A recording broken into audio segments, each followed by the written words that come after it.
There is a reason why there's been a trend going around that having a boyfriend is cringe. If you are new to my channel, hi, my name is Julia. I am 26 years old and I have spent a good portion of my 20s working on self-confidence and self-love and working on the version of self. Let's talk a little bit about why society is gravitating towards decentering men and how I've personally kind of decentered people around my life.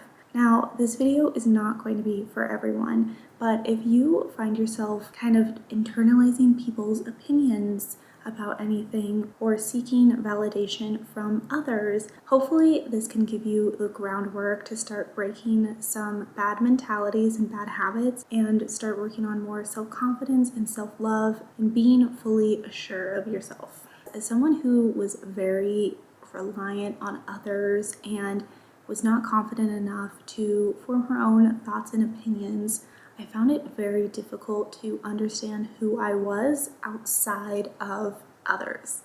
For the past couple of years, I have been working on my own self-identity, and hopefully if you feel the same way right now, this can kind of start giving you some advice and what worked for me to grow and change and just be the best version of yourself. I mentioned this in my last video, but I think it is still relevant for today that Lunar New Year is coming up and we are transitioning from the year of the snake, which is the year of shedding and finding a new version of ourselves, to the year of the horse, which is jump starting and just going. But before we leave behind this shedding period and have thoughtful execution with our goals, there is one more thing that you might just want to be mindful of or shed before we just start jump starting the best year of our life and working on ourselves better than ever before. This video is going to be broken up into two parts. We're going to talk a little bit about decentering men, and then we'll move on to decentering people and working on identity of self. We are going to start 2026 by recognizing some possibly self-destructive and negative thought patterns, and instead we're going to start replacing them with beneficial ones. This means in 2026, we are releasing validation from men.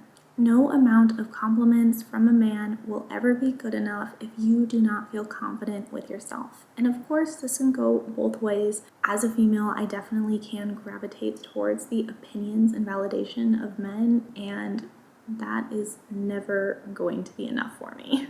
Just a gentle reminder, you do not need to earn validation or attention or approval from any man in your life. You are enough and you are strong and confident, and it's great to have opinions of others, but I'm not going to internalize that in 2026 and make that my entire personality. This goes into my second point. Please, please, please stop dressing for men. If your boyfriend or significant other is telling you what to wear, let's stop that. Or if you just find yourself gravitating towards the male gaze and dressing for men other than what makes you confident and happy, let's change the narrative. The perfect example for this is something that I really think about often, and that is Harley Quinn in like the new Suicide Squad movie versus her Birds of a Prey movie. And one was written by a man and the other was written by a woman. You can tell really quickly what is dressing for the male gaze or looking for the male gaze versus the female gaze. I'm going to have to put a picture on the screen. Someone did an entire breakdown of like how her look is different, but things that I remember off the top of my head are her pigtails are shorter so she can't have them pulled, and her outfit has like those little like string flurry things to represent more movement and fun and dance rather than stationary appeal. I just feel like you can easily tell when you look at the two. Getting down to the core of it, dressing is for energy, to give yourself confidence and to move throughout your day however you need to or want to. When you dress for yourself, your confidence changes. I feel so much better in wearing something that I am always comfortable and confident in, and my aura throughout the entire day is just better. I always act differently and people can tell immediately. So instead, let's start dressing for ourselves and what makes ourselves the most confident.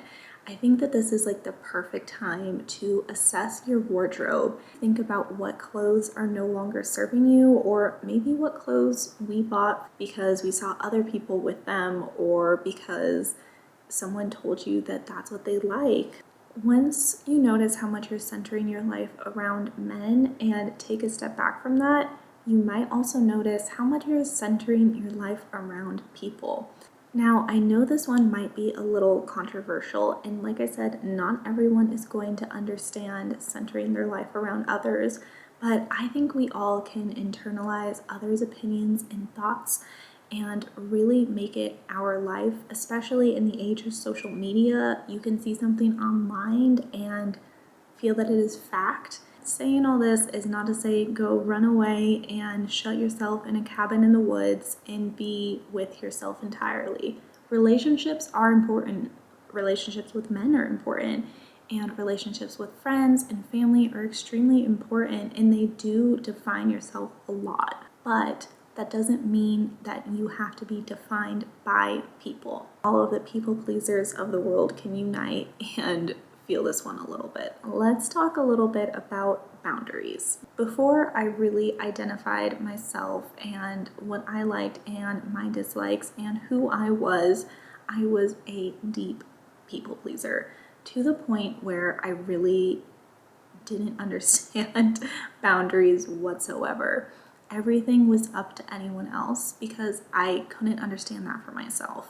So if you are pushing your boundaries to be liked by others, it is time to stop. And let me just say, for all of the people pleasers out there, you cannot be liked by everyone, and that is okay. You have to be someone's enemy in someone's story.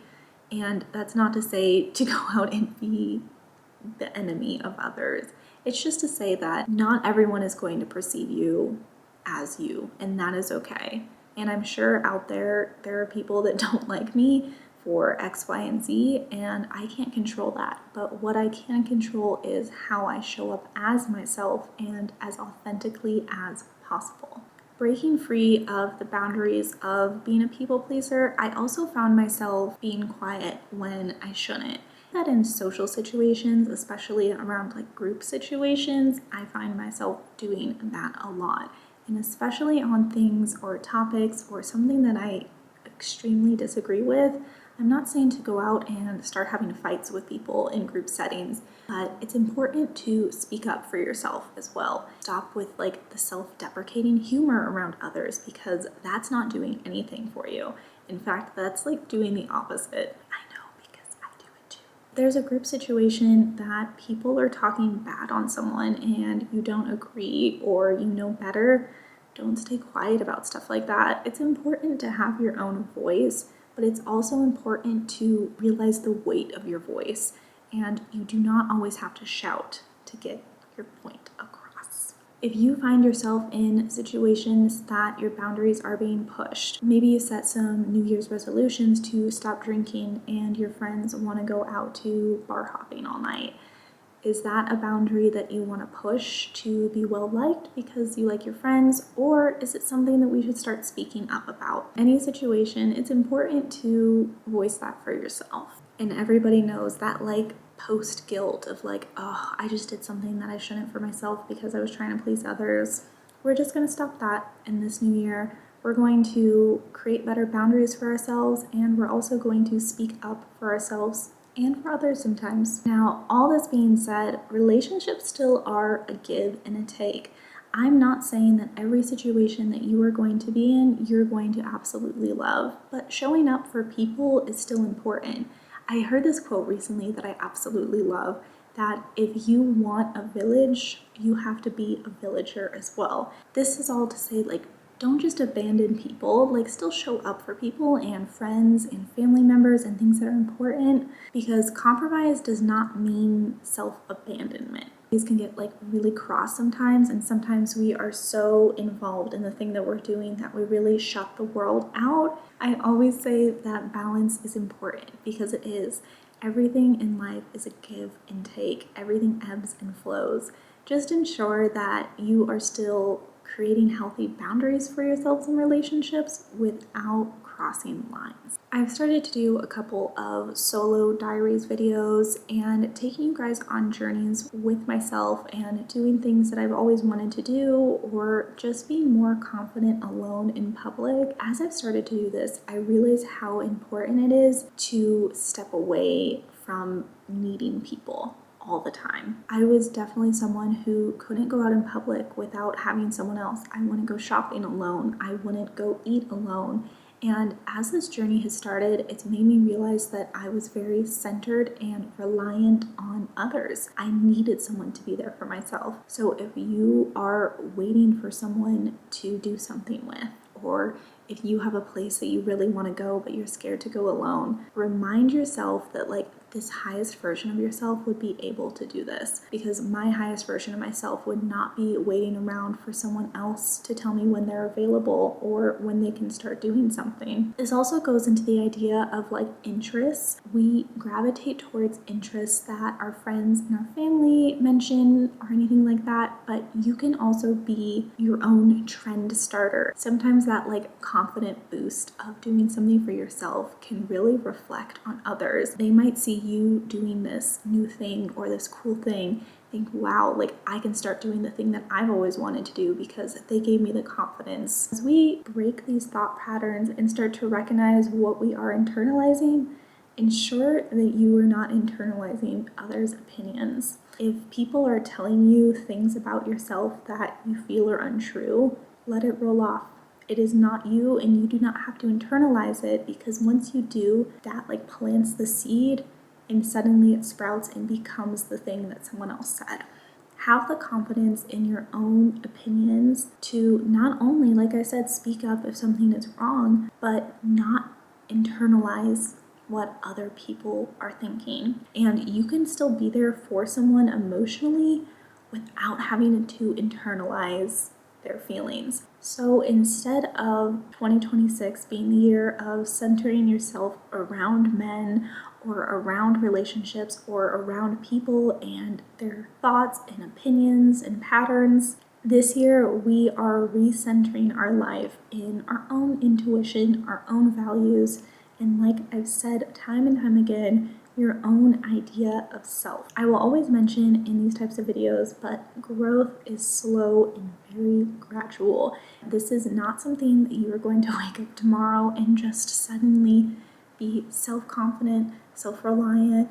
You understand the idea of self, you have that emotional bubble. It's not going to be like that. These thought patterns are difficult to sometimes break, but as you start to go into social situations throughout your day, start to recognize times that you are internalizing these things and start to take a step back. The best way to break a negative pattern of thought is to replace it with something beneficial instead. And self-trust and self-growth compounds over time. It starts to get easier and you start to grow more. So at the end of the day, you never need to prove anything to others. You don't need to be anyone for others. You just need to keep showing up as authentically as yourself, and everything else will work out, I promise you. Thank you guys so much for showing up today and watching today's video. If there's anything that I spoke about that you would like me to expand on, I am happy to do so. So just comment down below, or any other ideas or topics that you would like me to go over, or any more ideas about just growing and becoming the best version of yourself. I post a new video every single Thursday and every single Sunday, so if you are not subscribed already, do that right now because I can check if you're subscribed or not. And I will see you back here again with a brand new video.